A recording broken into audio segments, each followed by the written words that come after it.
Buenos días, nosotros vamos a presentar el proyecto de impacto ambiental. Nuestro grupo está conformado por Jair Alexander Jiménez, Nicolás Ordóñez y Ricardo García.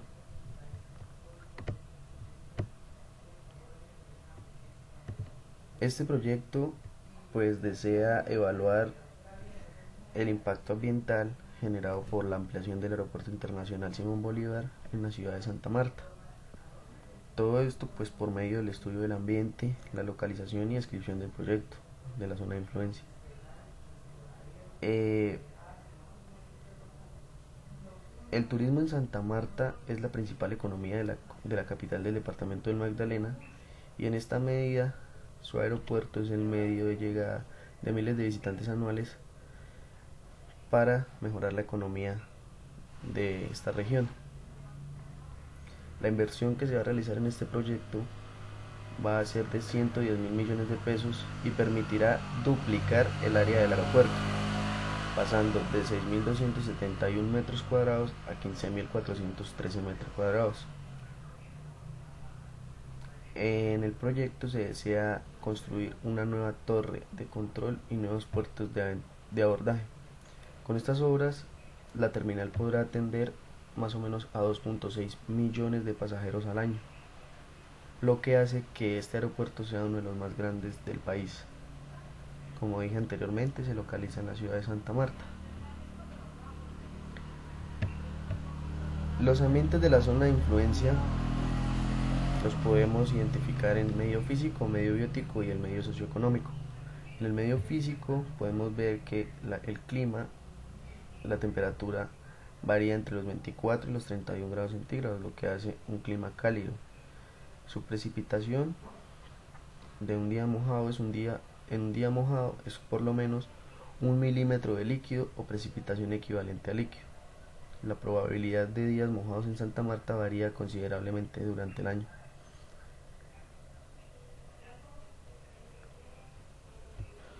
Sus vientos. La velocidad promedio del viento por hora en Santa Marta tiene variaciones. La parte más ventosa del año dura entre 5.3 meses, del 24 de noviembre al 2 de mayo, con velocidades promedio de hasta 20.5 km por hora. El día más ventoso del año es el 10 de febrero, con una velocidad de 27.2 km por hora. Su sismicidad está influenciada principalmente por la convergencia relativa entre las placas Caribe y Sudamérica. Esta zona está caracterizada por una deformación continental que se observa a lo largo de los brazos cordilleranos bien definidos y grandes accidentes de rumbo que absorben parcialmente la convergencia entre las dos placas mencionadas. Hay varios tipos de roca, entre estas están las rocas metamórficas, rocas ígneas, y su tipo de suelo está compuesto más que todo por suelos con alto contenido de arcillas.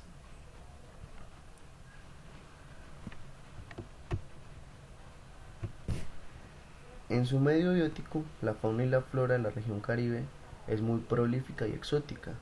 En estanques o ríos está la Victoria Regia, donde la vida silvestre y los insectos se alimentan. En los páramos de la Sierra Nevada se encuentran también frailejones, y en los mares se encuentran los arrecifes y con ellos los cangrejos. También podemos encontrar una gran variedad de peces y moluscos. La zona costera presenta varias condiciones favorables para que hayan bastantes ecosistemas de variados ambientes sublitorales y litorales. Se puede afirmar que en su hidrografía la ciudad de Santa Marta está atravesada por los ríos Manzanares y Gaira. Se originan en las faldas de la Sierra Nevada de Santa Marta y por consiguiente desembocan de la bahía de Santa Marta en las playas conocidas popularmente como Puerto Gaira y Los Cocos, respectivamente. En su medio socioeconómico, la demografía, según el DANE, nos muestra que Santa Marta tiene alrededor de 423.000 habitantes, y según la Dirección Nacional de Planeación, en el 2011 asciende la población a unos 470.000 habitantes. Su etnografía está compuesta mayormente por 89.4% de mestizos y blancos, 9.8% de afrocolombianos y 0.8% de indígenas. En su economía, los puntos fuertes está en su potencial turístico, su puerto marítimo con una muy buena localización y es muy posible desarrollar actividades portuarias, agrícolas, turísticas y de telecomunicaciones. Santa Marta es un puerto de gran importancia para el país desde su ubicación geográfica, pues posee un calado natural que beneficia el transcurso y los abordajes de los barcos, además de ser el puerto más profundo del continente americano y uno de los más seguros del mundo.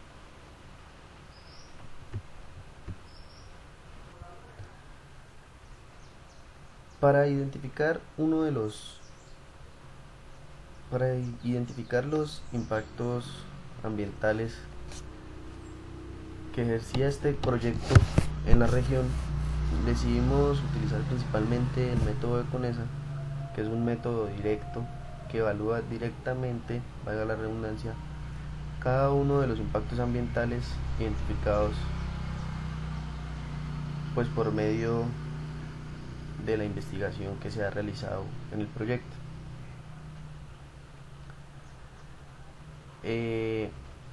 Aquí, como podemos ver, tenemos diferentes impactos como la modificación del hábitat para las especies, en donde podemos ver que se realiza un impacto severo, igual que a la alteración de la cubierta terrestre. Y pues, como podemos observar en los impactos, nos muestra que hay algunos impactos moderados, severos, críticos y compatibles. Decidimos utilizar este método porque pensamos que nos muestra de manera muy eficaz y muy directa los impactos que realiza el proyecto. Aquí podemos ver lo que impacta durante la construcción y durante su funcionamiento. Buenos días, habla Nicolás Ordóñez del grupo de Jair Alexander Jiménez y Ricardo García. Nuestro proyecto es sobre la ampliación del Aeropuerto Internacional Simón Bolívar ubicado en Santa Marta. Y ahora yo vendré a hablarles sobre el plan de manejo ambiental. El plan de manejo ambiental se divide en el programa de manejo ambiental, programas de seguimiento y monitoreos, el plan de gestión de riesgos y el plan de desmantelamiento.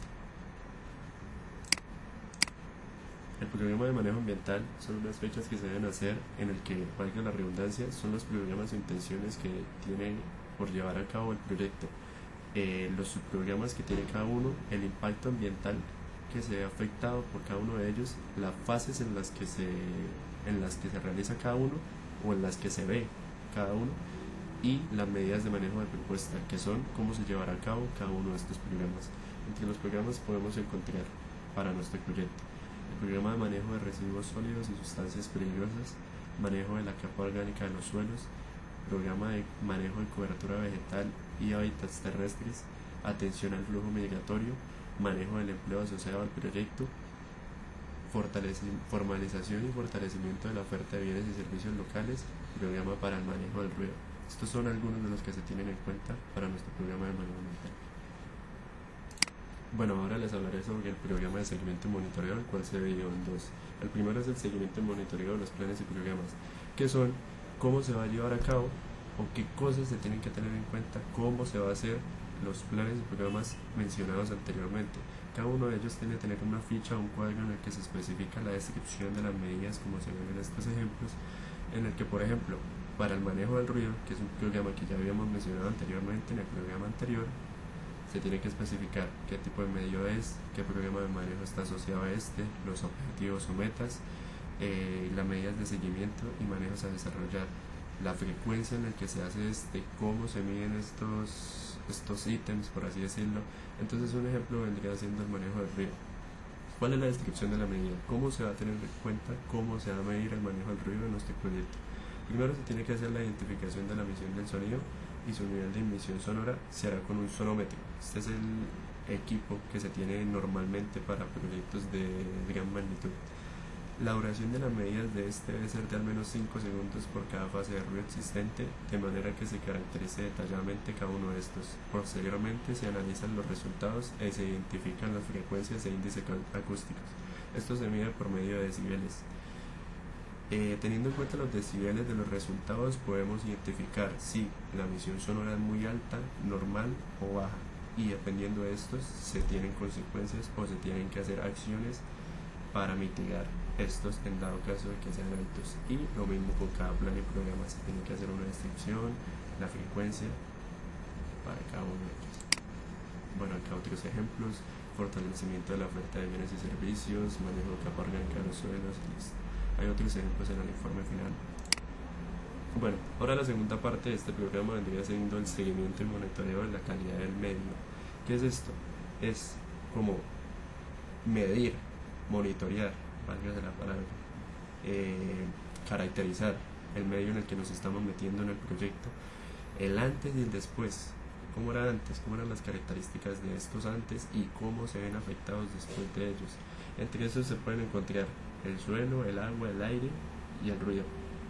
Bueno, para el suelo, para la caracterización de los suelos antes del proyecto, se tienen que tener en cuenta respiración del suelo, infiltración del suelo, densidad aparente, pH del suelo, nitrógeno del suelo y estabilidad de agregados, entre otros. En este seguimiento se tiene que tener en cuenta cómo se miden. Entonces, para la respiración del suelo, que es la producción de dióxido de carbono como resultado de la actividad biológica, se usan sistemas de flujo del suelo a largo plazo que se ven introducidos en, ¿cómo decirlo?, en diferentes partes del suelo a diferentes medidas y se dejan ahí a largo plazo y mensualmente se van viendo los registros. La infiltración del suelo, el cual es el proceso de penetración del agua en el suelo, se mide por medio de filtrómetros, el cual mide los centímetros por hora. Esta es la unidad de medida, centímetros por hora. Valga la redundancia, los centímetros de agua que se ven infiltrados en los poros del suelo por cada hora. Y gracias a esto se puede clasificar los suelos dependiendo de esta medida. La densidad aparente, la cual es la relación entre la masa del suelo seco y el volumen global de este. Su unidad de medida es gramos sobre centímetros cúbicos. Dependiendo también de esta medida, por medio de unas tablas se puede identificar si el suelo es arcilloso, limoso, arenoso, etc. El pH del suelo es medir la acidez del suelo, el cual afecta la disponibilidad de nutrientes y microorganismos. Normalmente para proyectos de esta envergadura se mide con un pHómetro y se clasifican en suelos ácidos o alcalinos, siendo la unidad más baja suelos muy ácidos y la más alta suelos muy alcalinos. También se tienen que medir para la caracterización de los suelos, de los suelos y la estabilidad de agregados, el cual mide la vulnerabilidad de los agregados frente a las fuerzas externas. La unidad medida de esta es visualmente por el porcentaje de arcillas encontrados, óxidos y materia orgánica. Bueno, esto para los suelos. El aire, ¿cómo se mide el aire? ¿Cómo se hace el monitoreo del aire? ¿Cómo sabemos si el aire está bien o mal? Si está contaminado o si está puro. Los elementos a tratar son monóxido de azufre, el dióxido de nitrógeno, el ozono, las partículas en suspensión. Bueno, algunos de los equipos que se tienen para medir la contaminación del aire son los sensores de CO2, que son para medir el dióxido de carbono, los sensores de concentración de VOC, que son para medir los compuestos orgánicos volátiles, los sensores de humedad y los sensores PM2.5, que son para medir las partículas finas en suspensión. Y ya a partir de estos se clasifica el aire en una tabla de colores según el índice de calidad del aire, empezando por verde. Bueno, la tabla es verde, amarillo, naranja, rojo, morado y marrón, siendo verde una calidad del aire muy buena y marrón siendo la peor, muy contaminado. Para el caso del aire, para el caso del agua, los elementos a tener en cuenta son el pH, los sólidos totales, la conductividad, la contaminación microbiana que tiene cada uno de estos. Y bueno, para no alargar más el video, esos serían los componentes. Y para el ruido sería el mismo ejemplo que tomamos en cuenta, se mide por decibeles. Y ya, eso sería. Luego viene hablando mi compañero Ricardo José sobre el plan de gestión de riesgo y el siguiente. Muchas gracias. El riesgo en sí corresponde a los daños o pérdidas potenciales que puedan presentarse debido a los eventos físicos peligrosos de origen natural, y a su vez el riesgo de desastres es derivado de la combinación de dos factores que son la amenaza y la vulnerabilidad, como se muestra en la figura, que es como una multiplicación, y eso da igual al riesgo. A ver, la amenaza se considera el peligro latente de que un evento físico que se da de origen natural o causado por la acción humana se presente con una severidad suficiente, tanto así para causar la pérdida de vidas, lesiones u otros impactos en la salud. Y por otra parte, la vulnerabilidad comprende lo que es la consecuencia, el daño, el impacto y la pérdida. Esta tabla muestra las clasificaciones de las amenazas, que pueden ser naturales, socionaturales y antrópicas. Y al lado dice el evento o el fenómeno. Ya está sismo, movimientos de masas, accidentes industriales y contaminación.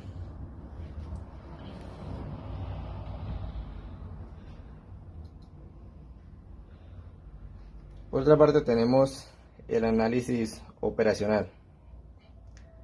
Durante la fase de construcción del aeropuerto se deberá mantener respecto a uso de la infraestructura aeroportuarios actuales. Por este motivo se debe desarrollar un análisis de los riesgos operacionales que puedan darse a realizar la construcción en el campo de vuelo. Claro está que para realizar un análisis de riesgos requeriremos de una gestión conjunta entre expertos de los diferentes sistemas afectados para que consensúen los riesgos que se puedan derivar de la nueva infraestructura y definir las medidas pertinentes para mitigar los posibles riesgos. A la vez se definen los respectivos riesgos, que estos tienen su tolerancia asociada. Esta tolerancia se define como la combinación de probabilidad y severidad.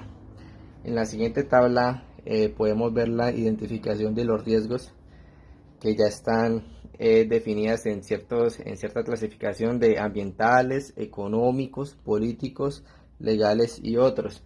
Y al lado está la fila con las estrategias para poder gestionarlos de la manera correcta. Ya está mitigar, evitar, aceptar, etcétera. Y al lado está los análisis de las estrategias, que son los que usamos para mejorar la calidad del proyecto durante el análisis operacional, y por consiguiente el plan de contingencia.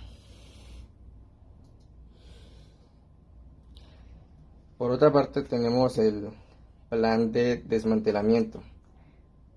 Este plan de desmantelamiento, en esta fase del proyecto, el objetivo consiste en establecer los criterios ambientales para el plan de abandono y desmantelamiento de todas las instalaciones que fueron utilizadas durante el desarrollo de la construcción.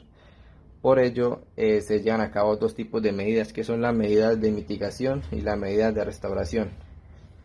En estos factores tenemos la ejecución del plan, que consiste en la infraestructura, y los proyectos de construcción o ampliación en el aeropuerto pueden requerir de la construcción de las diferentes obras y actividades de carácter temporal, como campamentos, patios de parqueo, maniobras, talleres y bodegas, sistemas de tratamiento de cunetas perimetrales y conexiones de redes de acueducto y alcantarillado, entre otros, que deben desmantelarse una vez se haya cumplido la función de la construcción.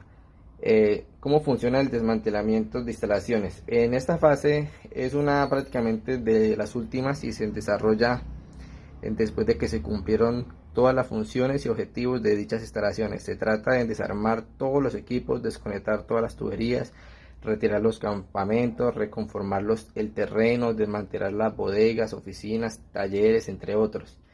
Y por último se viene a la fase de la limpieza final del área, que se desarrollará luego de realizar el desmantelamiento.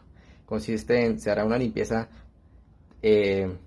también se hará una limpieza durante la ejecución de los respectivos trabajos durante la fase de construcción, y se desarrollen durante la realización de las diferentes etapas o actividades. También habrá una inspección final, que se realizará por parte del contratista y el supervisor del contrato del aeropuerto para constatar el cumplimiento de la obligación. La inspección nos ayudará también a determinar los impactos ambientales generados por la construcción y para analizar la efectividad de las mediciones de restauración que se hayan aplicado durante el trabajo.